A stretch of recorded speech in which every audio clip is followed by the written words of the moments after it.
قمة الجولة الثانية من الرابطة المحترفة الثانية احتضنها ملعب أول نوفمبر ببثنا بين الشباب المحلي والصعيد الجديد شبيبة كيكدا. مواجهة وفت بكل وعودها، حيث تمكن الزوار من افتتاح باب التسجيل دقيقتين فقط من انطلاق المباراة بواسطة المهاجم شنيغر، ثم رد أصحاب الأرض بقوة وأدركوا التعادل في الدقيقة 13 بهدف رائع حمل توقيع لاعب بهلول من مخالفة مباشرة سكنت الزاوية 90 للحارس خلفه، قبل أن يتمكن غراب من منح نقاط المباراة لأبناء لوراس بتسجيله للهدف الثاني في الدقيقة 38. وعلى ملعب محمد بومزراك فوتت جمعية شليف فرصة الانفراد بالصدارة عندما تعادلت بهدف لمثلها أمام ضيفها نادي بارادو في مباراة أعلن فيها الحكم نسيب عن 3 ضربات جزاء لصالح الزوار. فبعد تألق الحارس صالحي في مناسبتين، كان التجسيد من جمعية شليف التي سجلت هدف التقدم في الدقيقة 63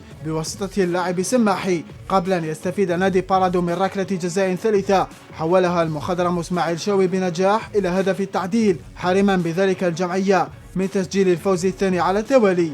مفاجأة الجولة صنعها الوافد والجديد أولمبي أرزيو الذي أطاح بأولمبي المدية في عقر داره بفضل الهدف الوحيد للاعب مازا في الدقيقة 10. فوز وضع أرزيو مع أصحاب صدارة ب4 نقاط، في حين تجمد رصيد المدية عند النقطة الواحدة. وبدوره عاد أمل بوسعادة بنقطة ثمينة من تنقله إلى الخروج بعد فرضه التعادل الإيجابي هدف في كل شبكة على الجمعية المحلية، إنجاز سار على منواله شباب عين فكرون الذي تعادل بدون أهداف مع مضيفه شبيبة بيجايا التي تسجل بذلك بداية صعبة بعد الهزيمة في الجولة الأولى.